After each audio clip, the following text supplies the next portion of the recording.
Bank কলোনিতে এসেছি গণসংযোগের জন্য। আপনাদের সাথে নামাজ পড়ার সৌভাগ্য হয়েছে। আপনাদের সাথে আমরা কথা বলেছি, মত বিনিময় করেছি। এই অত্র এলাকার সুযোগ সুবিধা অসুবিধা নিয়ে আমরা আলোচনা করেছি। আমরা বাংলাদেশকে কিভাবে নতুন করে সামনে গড়তে চাচ্ছি সে বিষয়ে আমাদের অঙ্গীকারের কথা আমরা বলেছি। আমি ঢাকা 11-ই সন্তান। এই অত্র এলাকায় আমার বেড়ে ওঠা, আমার জন্মস্থান। এই 11 আসন থেকে 11 দলীয় জোটের পক্ষ থেকে আমি নাহিদ ইসলাম নির্বাচন করছি এমপি পদে।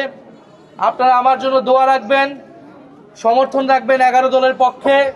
ইনশাল্লাহ 11 দল যে ইনসাফ ভিত্তিক মানবিক বাংলাদেশ প্রতিষ্ঠার অঙ্গীকার করেছে, সেই অঙ্গীকার বাংলাদেশের জনগণের কাছে অক্ষরে অক্ষরে তা পালন করবে ইনশাল্লাহ। আমরা ঐক্যবদ্ধ বাংলাদেশ বিনির্মাণের মাধ্যমে সমাজের সর্বস্তর থেকে বৈষম্য দুর্নীতি দূর করে আমরা সমাজে ইনসাফ এবং ন্যায় বিচার প্রতিষ্ঠা করতে পারবো। প্রিয় এলাকাবাসী, আপনারা জানেন কিছুদিন আগে আমাদের প্রিয় ভাই শরীফ ওসমান হাদী তাকে দিনে দুপুরে হত্যা করে আমাদের যেই ইনসাফের স্বপ্ন তিনি দেখিয়েছিলেন, সেই স্বপ্নকে নষ্ট করে দেওয়ার চেষ্টা করেছে একদল শক্তি।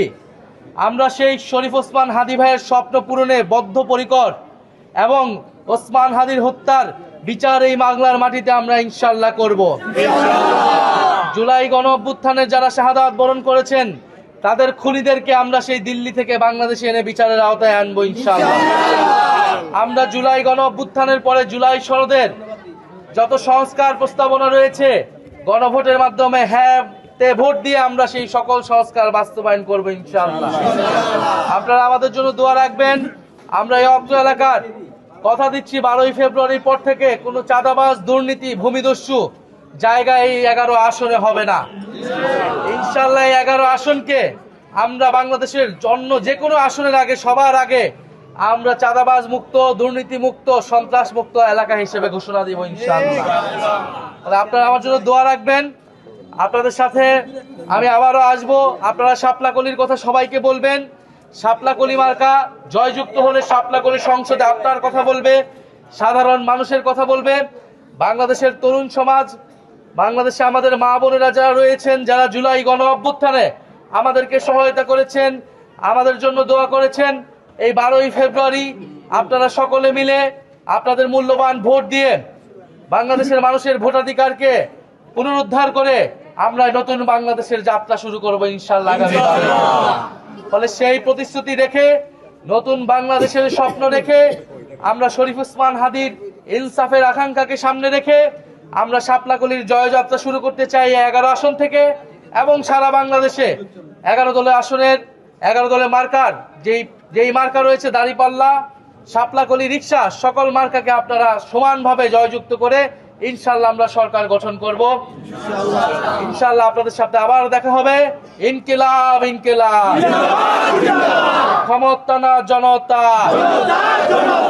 আপোষ না সংগ্রাম, দিল্লি না ঢাকা, তুমি কে আমি কে, আমরা সবাই হাদী হব, যুগে যুগে লড়ে যাব, আমরা সবাই হাদী হব, যুগে যুগে শহীদ হব, ক্ষমতা না জনতা, আপোষ না সংগ্রাম, দালালি না রাজপথ, দিল্লি না ঢাকা। 11 আসনে কোনো মার্কা আছে? ব্যাংকলিতে কোনো মার্কা আছে? নতুন বাংলাদেশের কোনো মার্কা আছে? চাঁদাবাজের বিরুদ্ধে কোনো মার্কা আছে? সেই মার্কা সবাই বলো, আদব তালি মুখে বলি, সারা দেশে জিতবে এবার। সবাই বলো, তোমার আমার সংসদে সংগ্রামে জিতবে এবার।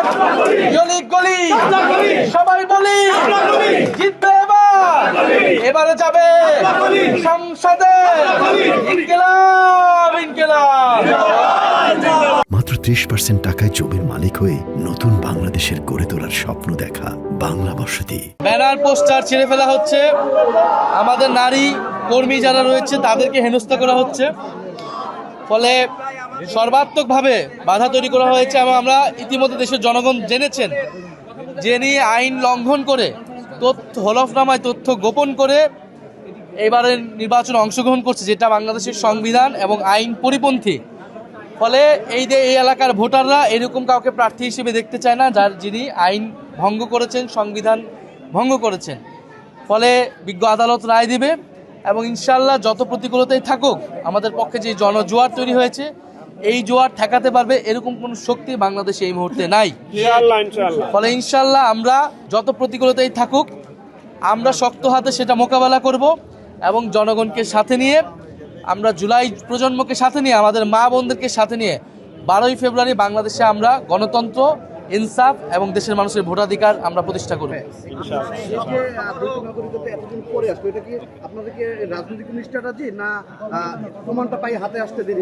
না, এটা তো আসছি কয়েকদিন আগে সোশ্যাল মিডিয়ায়, এটা আমরা ভেরিফাই করেছি আপনার, কারণ সোশ্যাল মিডিয়া একটা জিনিস আসলো আমরা সেটা নিয়ে আগালাম এরকম না, আমরা সেটা নিয়ে ভেরিফাই করেছি, বিভিন্ন সোর্স থেকে আমরা জেনেছি, বিভিন্ন এক্সপার্ট যারা তাদের থেকে আমরা জেনেছি এই ডকুমেন্টটা সত্য কিনা, এই পাসপোর্টটা তারা বিভিন্ন সোর্স, একাধিক সোর্স আমাদেরকে নিশ্চিত করেছে এই পাসপোর্টটা সঠিক। ফলে যেহেতু নির্বাচন কমিশনে এখন আর আপিলের সুযোগ নাই, আপিলের পরবর্তীতে এই তথ্যটা আমরা পেয়েছি, ফলে আমাদের যাওয়ার জায়গা একমাত্র ছিল আদালত, হাইকোর্ট। ফলে আমরা হাইকোর্টের কাছে গিয়েছি। আমরা এখন 11 দল, আমাদের স্লোগানই হলো ঐক্যবদ্ধ বাংলাদেশ। ফলে এই 11 দল এখন একটা ঐক্যের প্রতীক হয়ে উঠছে বাংলাদেশে। ফলে এখানে শুধু 11 দলের নেতাকর্মী বা সমর্থক নয়, পুরো বাংলাদেশ ঐক্যবদ্ধ হয়েছে 11 দলের পিছনে। আমরা অভূতপূর্ব সাড়া পাচ্ছি, অনেক প্রতিকূলতা চ্যালেঞ্জের মধ্যে দিয়ে আমাদের নেতাকর্মী এবং সমর্থকরা কাজ করছে।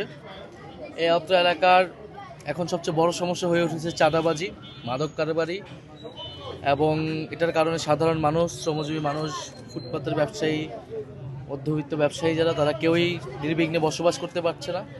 গ্যাস সংকট অন্যতম বড় একটা সমস্যা এবং এটার দাবি রয়েছে। এছাড়া খেলার মাঠ এবং হাসপাতাল, চিকিৎসা ব্যবস্থা, সুচিকিৎসা এবং শিক্ষার যাতে একটা ভালো পরিবেশ থাকে, ভালো শিক্ষা প্রতিষ্ঠান থাকে, এই বিষয়গুলো রয়েছে। এছাড়াও বর্জ্য ব্যবস্থাপনার এখানে সমস্যা রয়েছে, জলাবদ্ধতা তৈরি হয়ে যায়, ইত্যাদি নাগরিক দুর্ভোগ রয়েছে। এবং আপনারা জানেন যে যানজট অন্য বড় একটা সমস্যা। আমরা এই সমস্যাগুলোর জন্য বাস্তব ভিত্তিক আমরা পরিকল্পনা এবং প্রতিশ্রুতি তাদেরকে দিচ্ছি জনগণের কাছে, এবং আমরা 12ই ফেব্রুয়ারির পরে এই সকল প্রতিশ্রুতি আমরা পালন করব। সেটাই চ্যালেঞ্জ তো আছে, এখানে সারা দেশে যা হচ্ছে এখানেও তাই হচ্ছে। একটা সন্ত্রাসী কার্যক্রম করার চেষ্টা করা হচ্ছে, আধিপত্য তৈরি করার চেষ্টা করা হচ্ছে, ব্যানার ফেস্টুন সেগুলো ছিঁড়ে ফেলা হচ্ছে, এবং আমাদের কর্মীদেরকে, সমর্থকদেরকে বাধা তৈরি করা হচ্ছে।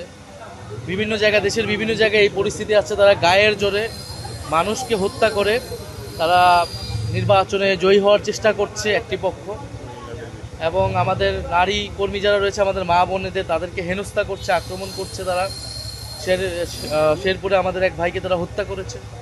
ফলে এর মধ্যে দিয়ে এইভাবেই কিন্তু তারা আসলে ক্ষমতায় যাওয়ার একটা প্ল্যান তারা আসলে করার চেষ্টা করছে। কিন্তু 12ই ফেব্রুয়ারি এই সকল প্ল্যানই আসলে পরাজিত হবে বলে আমরা মনে করি, আমরা আশাবাদী। সাধারণ মানুষ তো মনে করতেছে যে এটা আগের মতোই আরেকটা হয়তো নব্য স্বৈরচার তৈরি হবে যদি এই দল ক্ষমতায় আসে, এবং মানুষ সেটাকে নেতিবাচক হিসেবে দেখছে।